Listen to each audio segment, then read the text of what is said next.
Have you ever wondered where the premonitions come from in Final Destination? The trailer for Final Destination Bloodlines came out this week and took us back to the original premonition in the film series. A dance party in the sky gone wrong. I detailed in a previous video that this idea for a new movie sounds a lot like a reinvention of one of the novels, Final Destination, Destination Zero, which took the series back to 1888, where the very first premonition takes place. There is another detail about that event that gets further explained in yet another Final Destination novel subtitled Looks Could Kill. It explains why Juliet Collins received the very first premonition during the late 19th century. Could Final Destination Bloodlines explain why Iris Campbell was the first person to have a premonition in the film series, and maybe even pose another way to escape death? Well, let's get into it.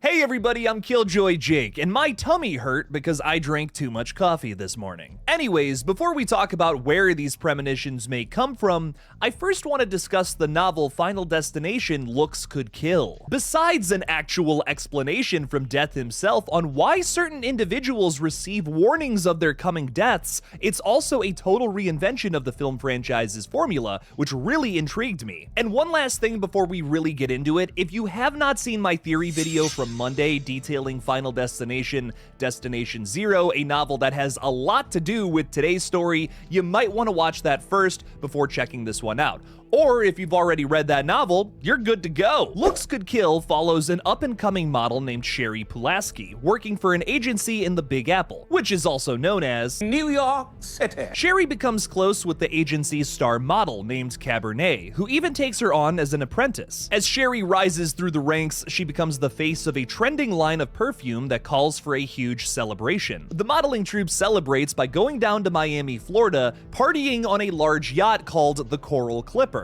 Amidst boarding the vessel, Sherry has a premonition that a small cigarette boat, you know, one of those little speedboats that's like really long and slim and goes really fast, it's gonna crash into the side of the yacht and kill everybody on board in fire and flames and drowning. That's like the two worst ways to die right next to each other. In the typical fashion of these stories, Sherry starts panicking, freaking out, trying to convince everybody to get off of the ship. She manages to get her boyfriend off, whose name is William Sims, but for some reason everyone calls him Brut. Terrible name, 0 out of 10. Cabernet and her boyfriend Gunther also get off, as well as some other models. Sherry tries her best to convince her boss Pierre Merlot to get off the ship, who is of course the owner of the Coral Clipper, but she refuses. At first, everyone is pissed that they missed a sick yacht party, but then they see the disaster that unfolds before the boat gets too far away from the port. The travesty happens exactly as Sherry explains it. A little tiny cigarette boat crashes into the side of it as it explodes, killing everybody on board. Now, everything that's happened so far is pretty typical of a Final Destination story, but here's where it gets weird. In a sudden shock to the survivors, a loose piece of debris from the ship flies through the sky and hits Sherry in the face. This doesn't kill her, however, like that loose tire at McKinley Speedway. It only sends her into an extended coma. Sherry wakes up in the hospital a month later in a situation that reminds me a lot of the Dead Zone. Her boyfriend has moved on with one of the other models that survived the accident, and the only person who ends up being there for her is Cabernet. A crucial element to this story is Cabernet's characteristics. Unlike the other models in the agency, Cabernet is down to earth and pretty chill. Her boyfriend Gunther even says that's why he fell in love with her, for having a sense of humor and not a pompous attitude. She's not like the other girls. Speaking of Gunter though, he crafts a mask for Sherry that's a replica of how her face used to look, and she doesn't take it too well. She's being treated like a dog that's about to be put down, as obviously her modeling days are behind her. That mask proves to be the straw that broke the camel's back as she starts lashing out on everybody, freaking out, yelling at them to leave. The party is over. Once everyone is gone, she then goes to commit...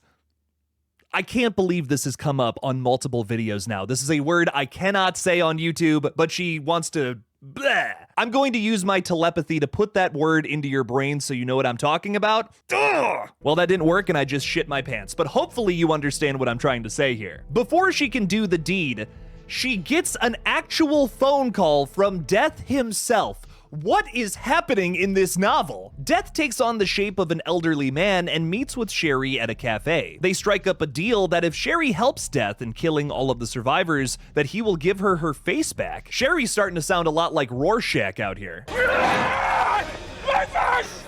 Give me back my face! The rest of the novel plays out more like a Hellraiser film rather than a Final Destination movie, which I think is so cool. Sherry makes sure all of her friends die in the awful ways that characters in the series often do, as her face continues to grow back. I don't want to tell you how it ends though. I'm actually kind of bummed I spoiled it for myself with this video. It sounds like a great read. Definitely check it out if you're intrigued by this setup. By this point in the video, you're probably wondering to yourself, when is this guy with the large forehead going to actually tell us about the premonitions? We're getting to it right now, I promise. Trust me, the story setup in this novel is really important for a theory I have about this new movie. You're not gonna want to miss that. Death is characterized in Looks Could Kill as a wise ancient being who explains why Sherry had the premonition in the first place. To sum this up really quickly, Death spins a yarn essentially saying that many, many years ago, centuries and times before us, there was a godlike figure who fell in love with a human woman. During the honeymoon phase of the relationship, he granted her second sight, like this unearthly power essentially. She could basically have a premonition about literally anything, not just her upcoming death. Like she could see if she was gonna stub her pinky toe against a door frame. I wish I had that power. I do that almost every day. The flames of passion burnt out quickly here, however, so this god soured her power. She could still see the future, but she couldn't convince anybody of what was actually going to happen to them. She ends up watching as her entire family dies, knowing it's going to happen before it does, and can't even prevent her own awful murder. This woman's ghost allegedly serves as a positive poltergeist, roaming the earth, helping people out, giving them premonitions before something really awful and tragic happens to them. She's essentially a force that works against death, so people she believes should live have a chance at a full life, unlike herself. Personally, I'm on the fence with this explanation. I think it's cool that an unseen phantom has been trying to help people all this time from the beyond, but I think this series would be way more interesting if that was never explained in the films themselves. It's way scarier and way more intriguing to keep stuff like this unknown and ambiguous. And besides, as we've already talked about in other Final Destination Bloodlines theory videos, this new movie is clearly reinventing stuff from the books to tell a new narrative. Speaking of which, I think that Bloodlines is pulling that anti-hero plotline from Looks Could Kill into its own narrative. Hear me out on this one. Iris Campbell, the grandma of the Campbell family, is a fixture of this new trailer. She is seemingly the oldest survivor in the film franchise, and she's totally named after horror icons Bruce Campbell or Neve Campbell. It's a staple of the series to name characters after popular figures in the horror genre. Take Kimberly Corman, for instance, Roger Corman. Sorry, side tangent over, back to this. So Iris survived the tower collapse back in the 1960s. But how has she cheated death for this long? No one in this franchise has been able to survive for that long. How did she make it to such an advanced age? Well, maybe she embraced death in a similar way to Sherry in Looks Could Kill. Did Iris kill a few people that survived that night, and maybe the reason death is coming for her now is that she didn't finish the job? Iris's motivation here was to protect her family. She'll go out and kill some other people if it means her bloodline can live on. So maybe she struck up a deal with death saying, I'll take out some of the other survivors from the tower collapse, but couldn't finish the job. There's actually a few clues in the trailer itself that support this theory as well. Iris has that journal that documents all of the accidents in the series that involve a premonition. She might have known this was going to happen because the characters from the other films were potentially connected to the tower collapse, if my other theory is to be believed. Tony Todd's William Bloodworth has a line in the trailer that could also pertain to this. Only by embracing death will it pass you by. So if we take that quote literally, it doesn't make any sense. You can't simply die to then avoid being dead. Now, yes, it could refer to what happened to our characters in Final Destination 2, where they bleh and then were resuscitated, but couldn't it also mean something similar to what was going on in the book that we were just talking about? Maybe Iris has survived for all this time, passed by death, because she struck up a deal with him, essentially embracing the guy. She sort of helped him fix the timeline, which is why her family was able to thrive for such a long time. But now death is here to collect. The dream is over now. This family that shouldn't exist is no longer going to exist. Also, I hate to spoil the ending of Looks Could Kill. If you don't want to have that spoiled, you might want to skip this next line of this video.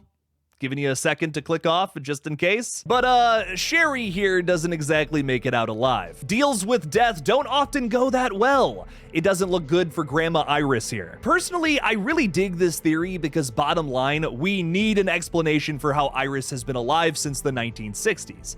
I mean, even Kimberly Corman hasn't been alive that long since Final Destination 2. That seems like an impossibility for all of the other groups of characters this series has seen so far. I mean, even our survivors in Final Destination 2 could be believed as dead if that newspaper article from the DVD extras of Final Destination 3 is seen as canon. I think no matter what this explanation for Iris still being alive is, it has to be something that our characters never tried in the series before, and her being an anti-hero that kills some of the other survivors is kind of that. I mean, sure, the franchise has kinda dealt with this before, like in Final Destination 3, we saw the character of Ian going after Wendy's character because he thinks that she's responsible for all of this, and in Final Destination 5, our characters start to turn on each other, thinking that there's some sort of way to extend your life by borrowing it from somebody else. But the series has never done specifically this, a deal with death. This could flavor Final Destination Bloodlines in a very different way. It would also make the character of Iris such a major standout from this series, someone who was actually kind of able to cheat death and live a full life, even if she does die in that explosion. To quote the film Men in Black 3, "Where there is death, there will always be death." Hey everybody, before we wrap up today's video, please make sure to subscribe for more weird horror theories just like this. Thank you all so much for 31,000 subs, and welcome to all of the new horror fans here. Also, check out my gaming channel, GullGotha, for some horror gaming videos and live streams. I'm currently on a repo kick, a game that has me crying laughing. So where do you guys think the premonitions come from in this series? Do you even want that explained? And do you think that Iris is a cold-blooded killer? Let me know what you think of today's theory down in the comments below. Thank you all again for watching, please subscribe, and as always, don't forget to kill it out there, y'all.